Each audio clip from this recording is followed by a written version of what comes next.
Today we're going to speak of the prosperity self-image. Before we get into discussion based on the Master Key System by Charles Haanel, I want to share with you an experience that I had a few weeks ago when I released the other video in which I was discussing some elements related to the Master Key System. Now, who reached out to me was Brian from a YouTube channel called the Master Key Society. And there was a number of synchronicities and connections, and actually we jumped on a phone call, and there was a whole bunch of other synchronicities and parallels in our realities. And he mentioned to me that he has a relationship with the Napoleon Hill Foundation. And on his channel, he shares some content that he holds the rights to be able to release on his channel. So I recommend checking out those videos of Napoleon Hill talking about a wide array of subjects, including a video called The Positive Mental Attitude. There was a certain point, maybe about 3 or 4 months ago, where I found myself being very reactive to a certain circumstance that showed up in my life. Right then and there, after maybe 5 or 10 minutes of dwelling in that reactivity, I found myself stimulated to go on YouTube and search for positive mental attitude. And then I came across that lecture from Napoleon Hill, which I'm going to link in the description. And also what I'm going to link in the description is the audiobook reading of the Master Key System, which he also has on his channel.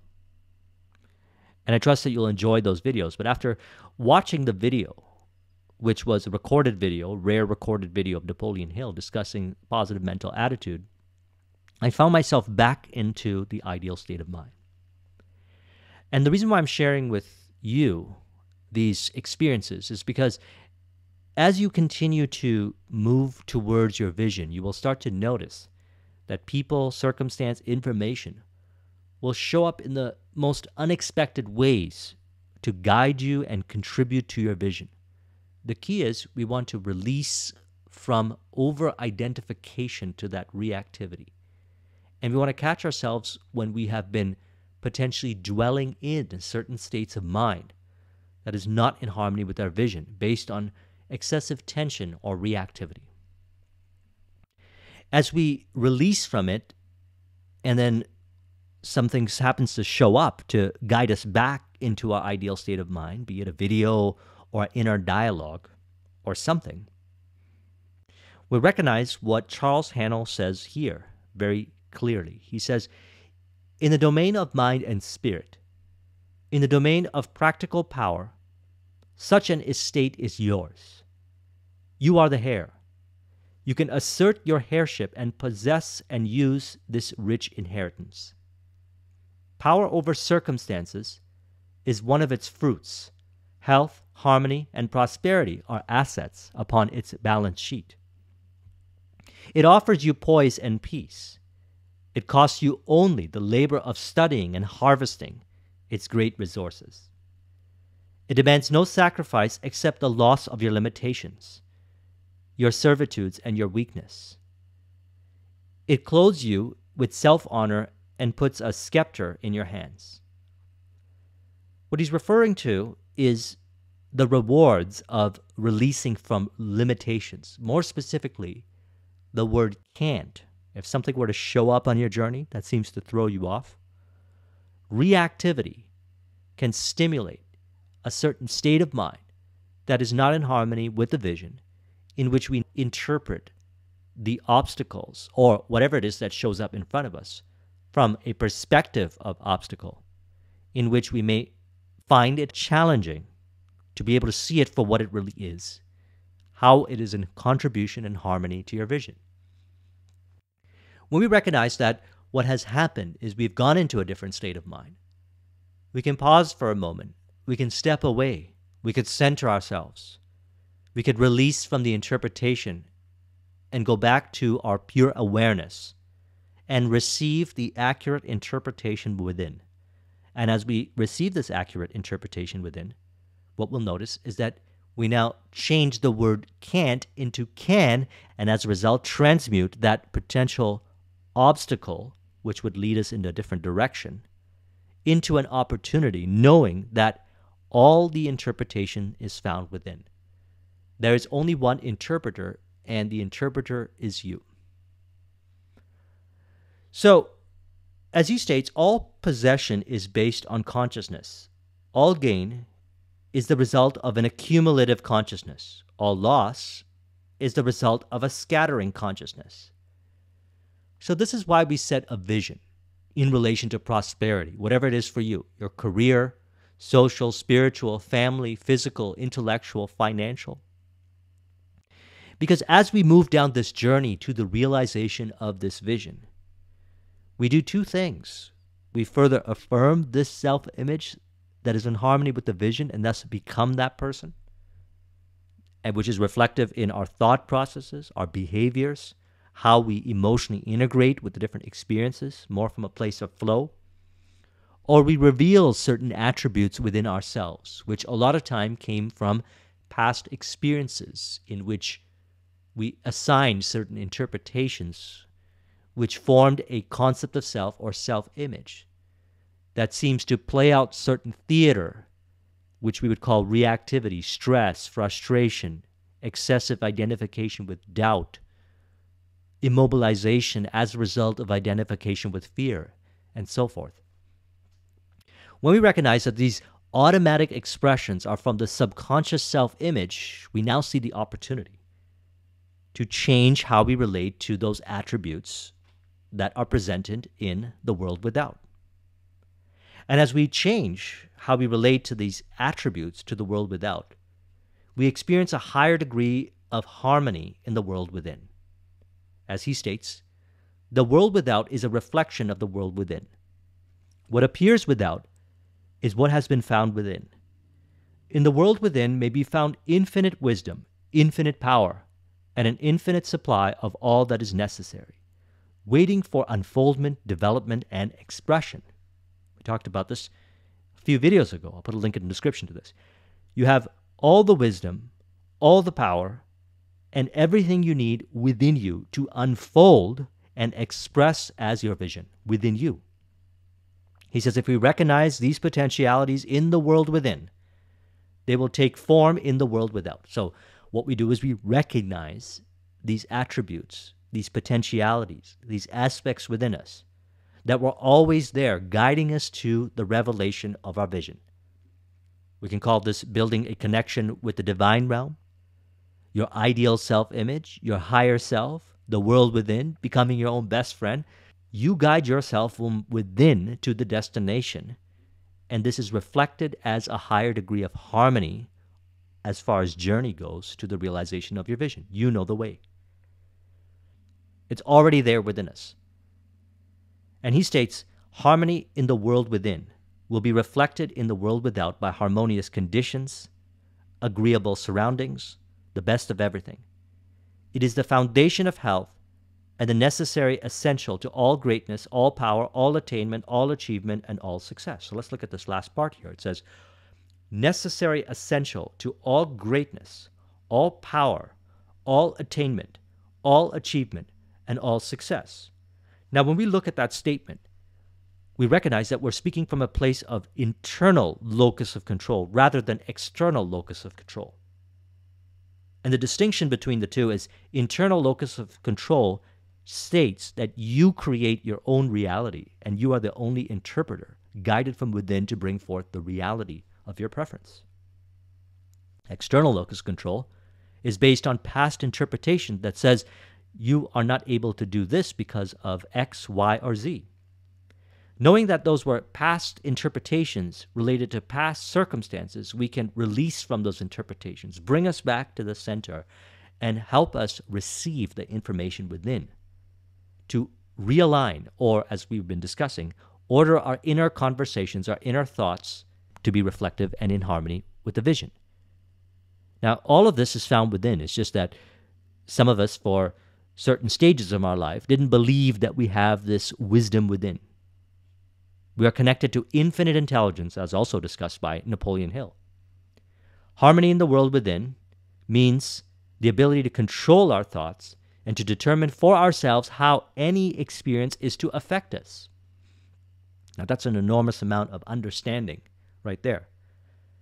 to determine for ourselves how any experience is to affect us, knowing that we are the only ones interpreting, and thus we can assign whatever a meaning to be impressed on the subconscious as we build this relationship with our subconscious mind, because that's what's doing the expression.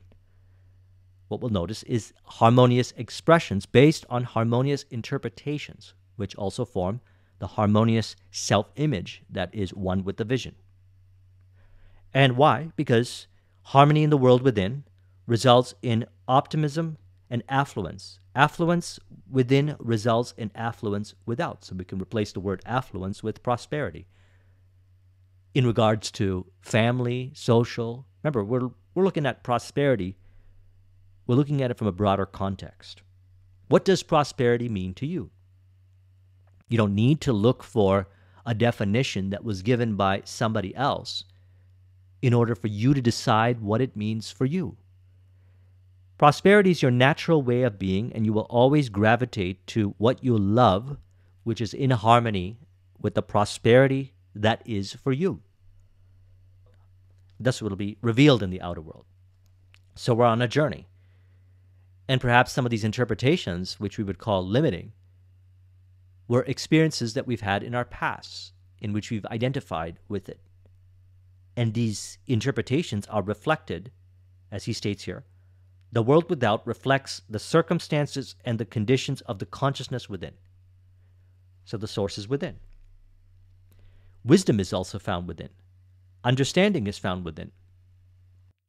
We call this higher levels of self-esteem and self-confidence. As a matter of fact, if we look at how it's stated here, where it says, essential to all greatness, all power, all attainment, all achievement, and all success, if we were to observe an individual that has interpretations from ourselves assigned to that individual, we would also say that that person represents high levels of self-confidence, self-esteem. Now, what is self-confidence really? One way of looking at it is a person goes within and finds out their own meanings, their own interpretations on any experience that shows up, and that interpretation is what they identify with, and it leads them to the vision. When we say this person has a high level of self-esteem, self-confidence, we'll notice that they are decisive, that they may not necessarily see things from the perspective of how others see it, but they stick to their convictions and move forward.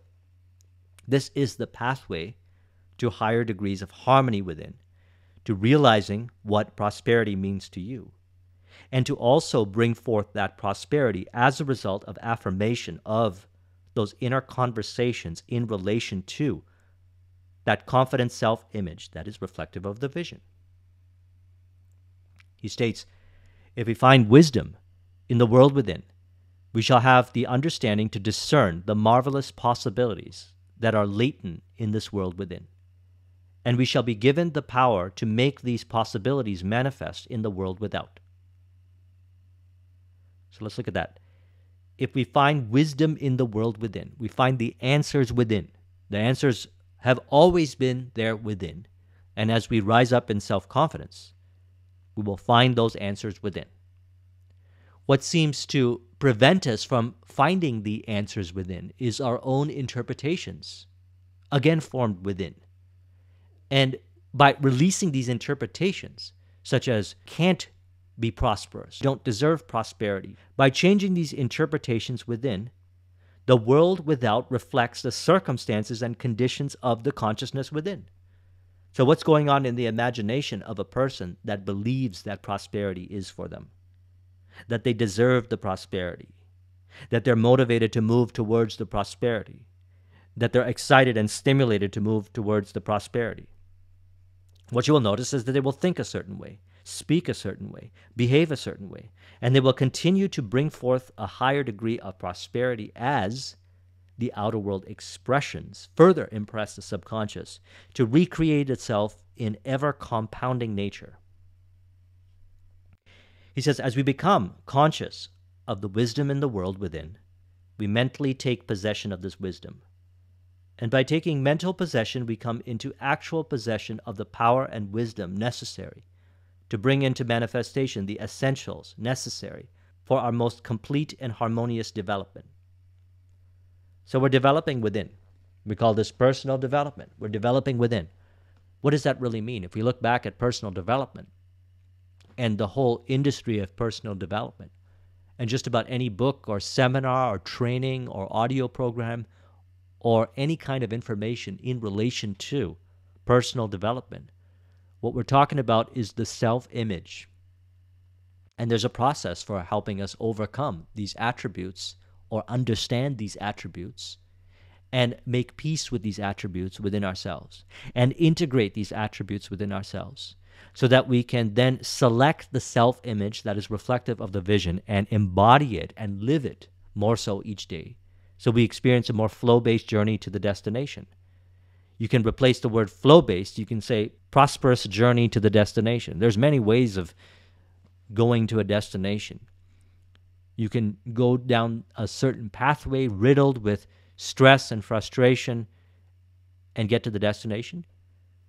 Or you could take the road of prosperity to the prosperous destination by finding more harmony within, by valuing the opportunities that you have right now. And if you do not see the opportunities that you have right now, then all we do is release from the state of mind that seems to bring us into this thought process that we don't have the opportunities right now.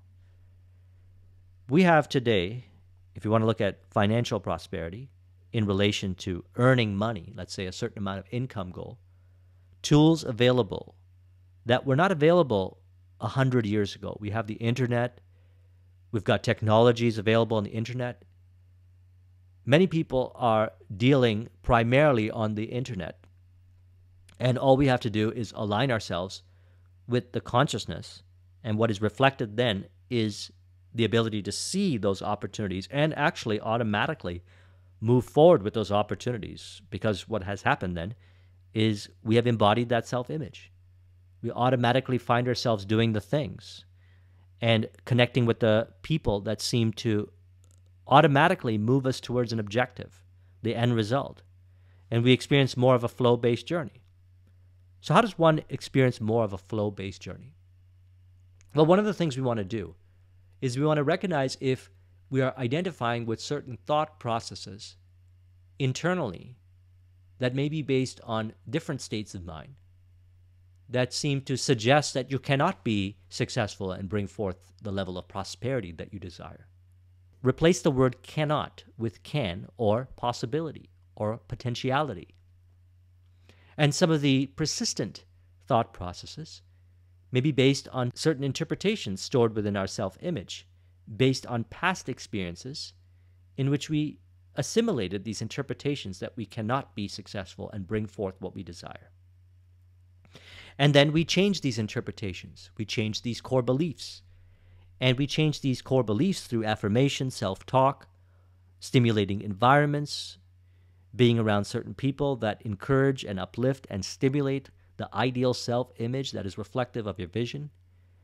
And what happens is the self-image changes to align with the vision. And as the self-image changes to align with the vision, then what we notice is that things seem to show up. People seem to show up. The only difference is in the past, we might have been holding ourselves back.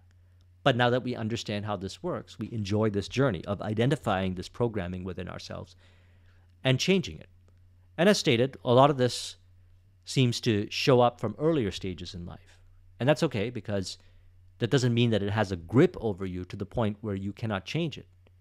You first have to believe that you can change it. And then you commit to the self-image that is in relation to your vision. And you saturate your mind with information, with certain experiences that is going to further stimulate this ideal self-image, such as affirmations or self-talk, or writing out your ideal day, or imagining, visualizing, engaging, doing the activities that is in harmony with the vision. Go to the places that you would go as you are that person living that vision. Do the habits, perform the certain activities, live in a way now that is in harmony with the vision. because the truth of the matter is you are already on the journey to realizing that vision.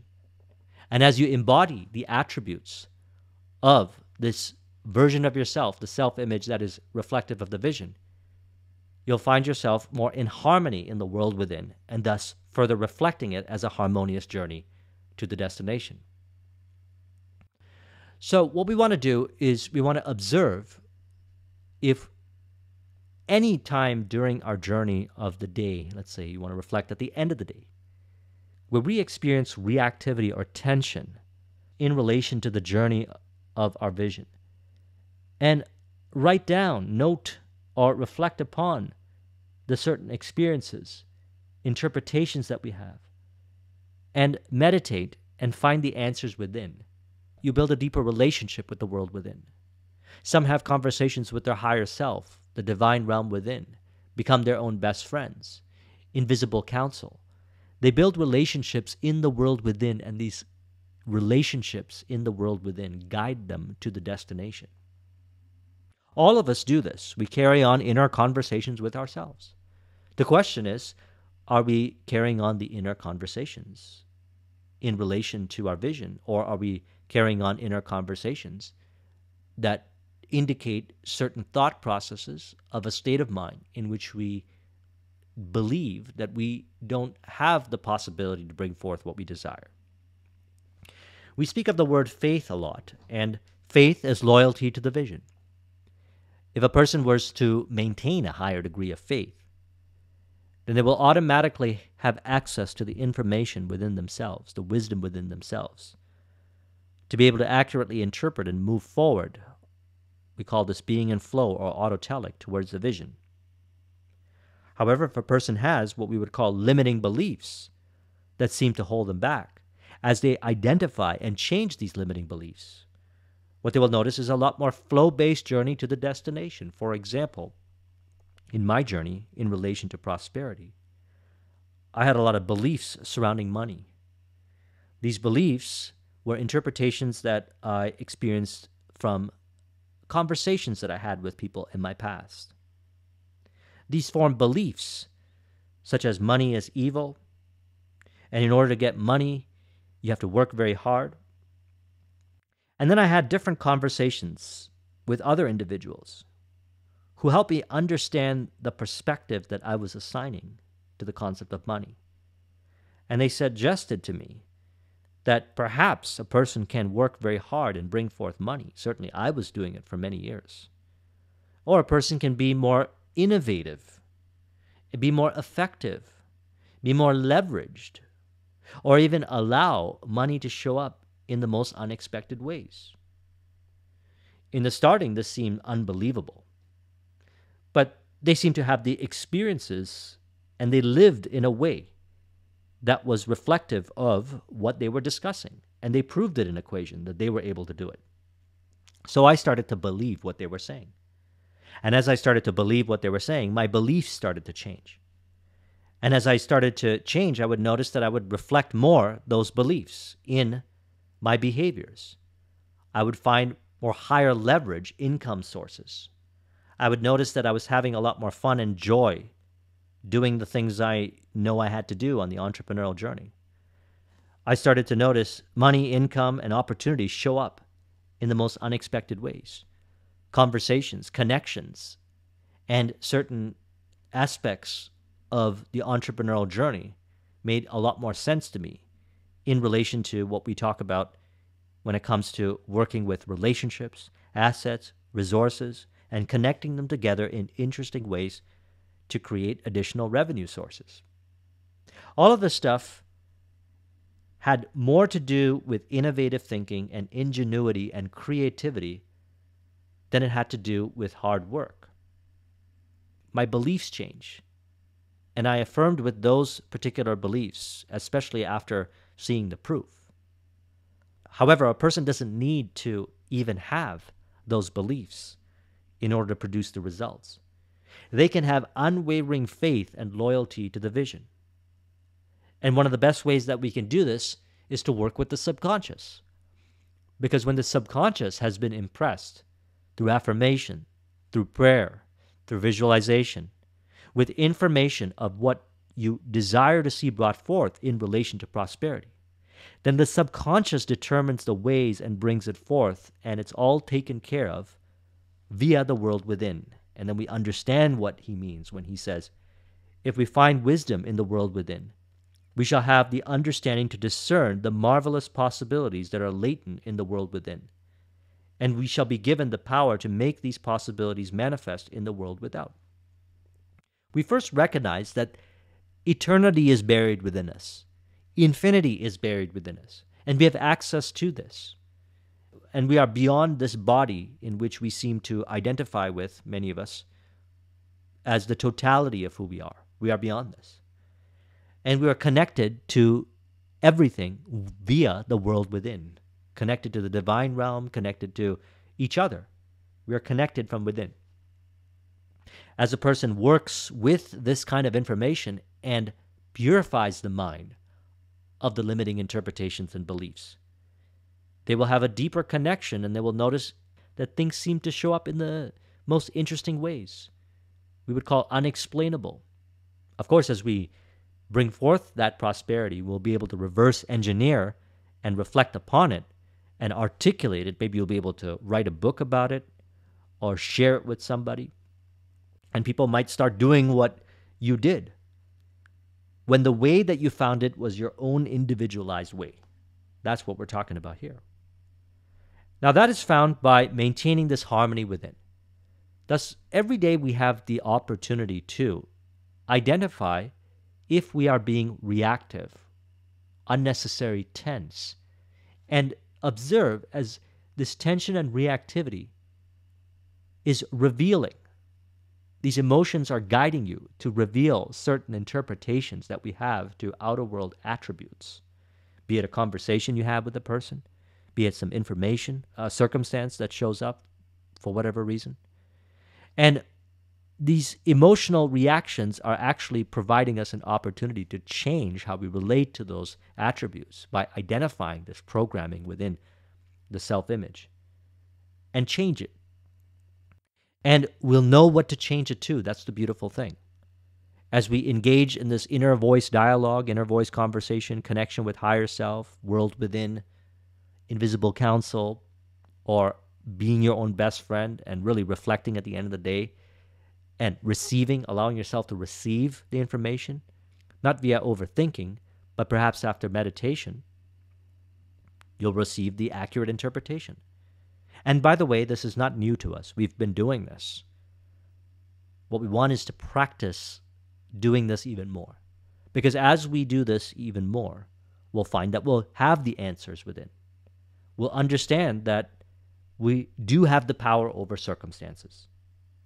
And as stated here, in the domain of mind and spirit, in the domain of practical power, such an estate is yours. You'll discover the prosperity that's already yours and the way to bring forth the prosperity that may be unique and distinct to you. I've had many conversations with individuals on how they brought forth their prosperity in different areas of their life. And some of them seem to follow a process outlined by others, but many of them found a way that was unique and distinct to them. Through the process, they developed a higher degree of self-esteem, self-confidence, self-reliance. They learned to trust themselves to a higher degree.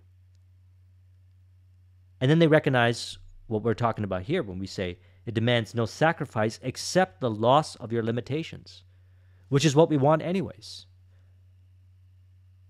What we want is to release from the limiting thoughts, interpretations, beliefs in relation to ourselves, in relation to others, in relation to different attributes on our journey. And we do this more so each day, and we find joy in doing this. As we do this, we notice that circumstances change. All possession is based on consciousness. All prosperity, thus, is based on consciousness. All prosperity is a result of an accumulative consciousness. Thus, accumulating means receiving from within, allowing the information to flow to you, the understandings, creating the space so you can allow those interpretations to flow from within. I suggest having time each day to reflect. Dedicate time, carve out time where you can allow yourself to receive the understandings from within. Some of my biggest leaps as far as the business world goes, in the entrepreneurship space, were as a result of going for a walk and clearing my mind, allowing the information to show up. And such has been the case with many that I've spoken with. Perhaps if you reflect back on your experience, this has been the case as well. We want to encourage this form of what we would otherwise call active meditation, as well as what we would traditionally refer to as passive meditation or prayer. Many ways to receive. And again, with this is your own inner world. So you find your way. What works for another person may not be in harmony with your own inner relationship and way it works for you. And that's fine. Part of this journey is finding your way of working with this power to bring it forth. If you want to copy this mind map, the link is in the description. Thank you very much for watching. I'll talk to you soon. Take care.